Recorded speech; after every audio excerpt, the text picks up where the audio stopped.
지난 시간에 과학적 사고에 대해 이야기를 하다 보니 내용이 길어져서 편집하는 과정에서 상당 부분을 삭제했었는데요.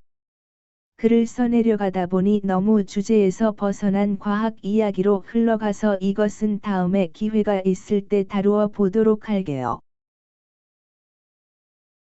다만 한 가지 아쉬운 점은 역사의 가정이란 것이 무의미하긴 하지만 오늘날 붓다께서 우리 곁에 계셨다면 인류의 과학이 상당히 발전할 수 있지 않았을까 하는 생각이 들어요.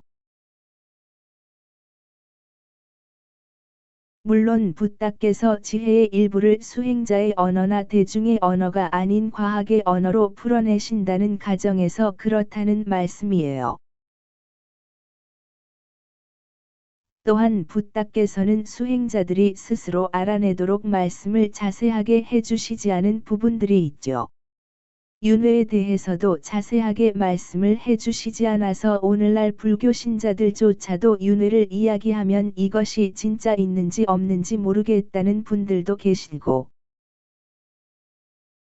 심지어 윤회가 없기에 죽으면 모든 것이 끝날 거라 생각하는 분들도 계신 것 같아요. 아마도 제 영상을 시청하시는 분들 중에도 윤회가 있는지 없는지 모르겠지만 그냥 왠지 없는 것보다는 있는 것이 좋을 것 같아서 윤회가 있기를 바라는 마음으로 믿고 있는 분들도 계시지 않을까 싶은데요. 비물질계를 직접 체험해보고 윤회의 법칙을 알면 종교나 삶에 대한 시각에 많은 변화가 생기실 텐데 어쨌든 또 이야기가 길어질 것 같아서 각설하고 지난 시간에 이어서 말씀드리도록 할게요. 지난 시간처럼 질문과 답의 형식으로 진행할게요. 질문 1. 유체가 육체로 못 돌아오는 경우가 있을까? 이것은 이미 여러 차례 말씀을 드린 적이 있는데요. 지난 영상에서 말씀드렸던 타인의 육체에 들어갈 수 있느냐의 문제나 앞서 말씀드린 실버 코드와도 연결되는 부분이기도 한데 이런 경우는 절대 없다라고 단언해서 말씀드려요. 육체로 못 돌아온다고 하는 이유도 다양한데 이 중에서 제일 황당했던 것은 비물질계의 유체를 먹는 괴물이 있다는 이야기도 들어봤거든요. 이런 무시무시한 아이가 정말 비물질계에 있다면 한번 만나보고 싶은데 저는 한 번도 본 적이 없어요. 이것 역시 제가 본 적이 없으니 그런 것은 없다는 의미가 아니에요. 이런 존재 자체가 비물질계에서는 존재할 수가 없어요. 다른 존재를 살생해서 먹거나 하는 것은 물질계에서나 가능한 일이지 비물질계에서는 절대 불가능한 일이에요. 이것도 상상을 하거나 있다고 믿고 두려워하면 존재하지 않는 괴물을 스스로가 만들어서 보실 수도 있기에 주의하셔야 해요. 앞서 말씀드린 것처럼 유체 이탈 후에는 조금의 상상이나 추측만으로도 그 대상을 보실 수가 있고 또 하나 덧붙이자면 우리의 긍정적 혹은 부정적 감정만으로도 그 감정에 어울리는 대상을 보실 수가 있어요.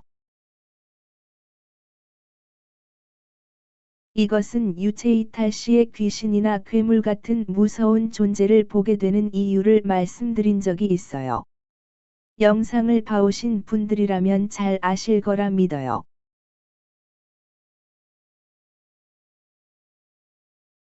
어쨌든 유체를 먹는 괴물 따위는 존재하지 않고 당연히 유체가 육체로 돌아오지 못하는 경우는 절대 없으니까 유체 이탈을 포기하거나 유체 이탈 시에 두려워하거나 그러실 필요 없어요. 유체 이탈은 절대 안전하다는 점을 다시 강조해서 말씀드릴 수 있어요.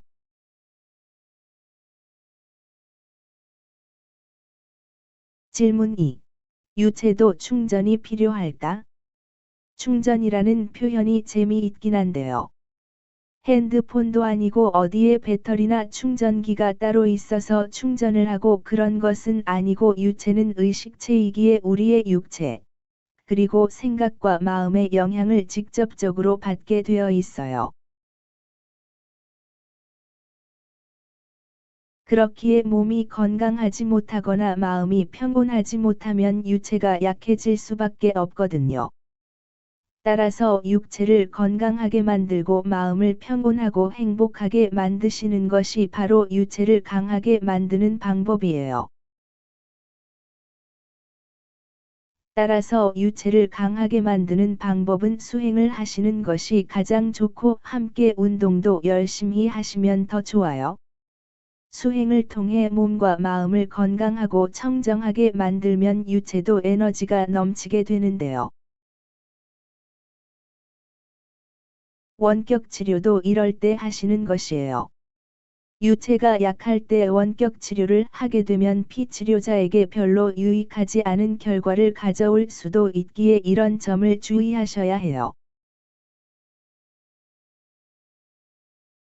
그리고 유체를 강하게 만드는 수행은 어떤 수행이든 유익함이 있기에 다 좋지만 따로 뭔가를 찾아서 하실 필요 없이 호흡에 집중하는 수행만 열심히 하셔도 유체의 에너지가 넘치는 경험을 하실 수 있어요. 그리고 이 호흡에 집중하는 수행이 중요하다고 여러 번 말씀드린 적이 있어요. 이것이 붓다께서 하신 수행법인 아나빠나사티예요. 우리말로는 들숨날숨에 대한 마음챙김쯤으로 번역되는데 저는 이해하기 쉽도록 호흡에 집중하는 수행 혹은 호흡 수행이라고 말씀을 드리는 것이에요. 이 수행이 사마타 수행과 위파사나 수행의 기본이면서 이 수행을 통해 붓다께서 숙명통과 천안통 그리고 누진통을 얻으신 수행법이에요. 앞으로 이 수행이 어떻게 응용되는지도 말씀을 드릴게요. 그리고 천안통 수행도 이 호흡 수행을 응용한 수행이란 것을 아시죠? 그러니 시간 날 때마다 조금씩이라도 해보실 수 있도록 하셔요. 그리고 꼭 따로 시간을 내서 하는 것만 수행이라고 생각하지 마시고 평소 식사할 때나 휴식을 취할 때 또는 대중교통을 이용할 때 등등 이럴 때에 잠시라도 호흡에 집중을 하실 수 있도록 해보셔요. 물론 운전 중이나 위험한 업무를 수행하실 때에는 일에 집중을 하셔야지 호흡에 집중하면 사고의 위험이 있으니 이런 것만 주의하셔요. 그리고 잠자리에 들었을 때에도 호흡에 집중을 하다 잠이 들 수 있도록 하시면 좋다고 말씀드린 적이 있어요.